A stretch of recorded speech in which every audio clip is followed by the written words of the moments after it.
মুহাম্মাদুর রাসূলুল্লাহ। আল্লাহ রাসূল বললেন, যারা জান্নাতে যাওয়ার তারা জান্নাতে যাবে, আর যে জাহান্নামে যাওয়ার তারা কোথায় যাবে? জাহান্নামে যাবে। সাহাবী কেরাম বললেন, ইয়া রাসূলুল্লাহ, তাহলে এর ইবাদত করার দরকার কি? তাহলে এর ইবাদত করার দরকার কি আমাদের? ইবাদত করলে যদি জাহান্নামে যার সে জাহান্নামেই যাবে, তাহলে ইবাদত করার দরকার নেই। কি কথা বলেন, ঠিক কিনা? এই প্রশ্ন আল্লাহ রাসূলকে করা হলো। তখন আল্লাহ রাসূল বললেন, হ্যাঁ, এর উত্তর হচ্ছে, যাকে আল্লাহ তাআলা জান্নাতের জন্য বানাইছেন তার জন্য জান্নাতের কাজ করা তার জন্য সহজ হয়ে যাবে। সুবহানাল্লাহ। আর আল্লাহ তাআলা যাকে জাহান্নামের জন্য বানাইলে জাহান্নামের যত কাজ আছে এগুলি তার জন্য সহজ হয়ে যাবে। কথা বলে ঠিক কিনা? কিভাবে সহজ হবে? ঘুষ খাওয়া তার জন্য সহজ হয়ে যাবে। ঘুষ খাওয়া তার জন্য কি হবে? ঘুষ খাওয়া তার জন্য সহজ হয়ে যাবে। একজন ইমাম, সে কি সুদ খাইতেছে?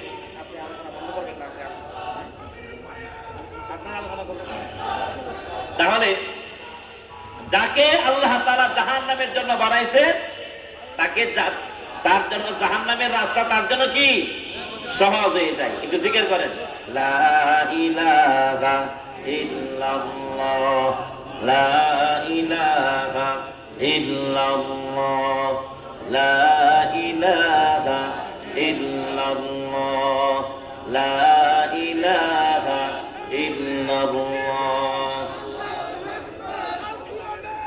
লা ইলাহা ইল্লাল্লাহ, লা ইলাহা ইল্লাল্লাহ।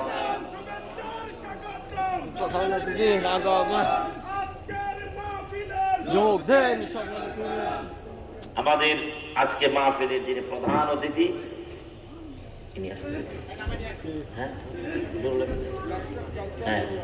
আমাদের সবাই বলি আলহামদুলিল্লাহ, সবাই বলে আলহামদুলিল্লাহ। আজকে আমাদের মাহফিলের যিনি প্রধান অতিথি,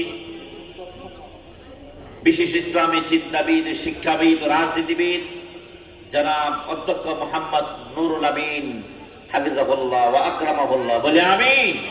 আর জোরে বলে আমিন। আমরা আজকের এই বিশাল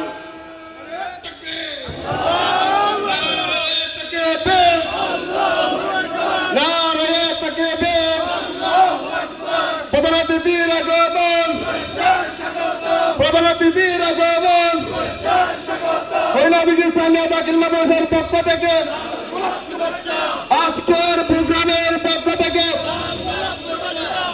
সম্মানিত হাজিরিন, এ পর্যায়ে আমাদের মাঝে এসে উপস্থিত হয়েছেন আজকের প্রোগ্রামের প্রধান অতিথি, বিশিষ্ট রাজনীতিবিদ, সমাজসেবক, বাংলাদেশ জামাত ইসলামী চট্টগ্রাম মহানগরীর সম্মানিত সেক্রেটারি জেনারেল, অত্র এলাকার গৌরব, বিশিষ্ট রাজনীতিবিদ, সমাজসেবক, শিক্ষা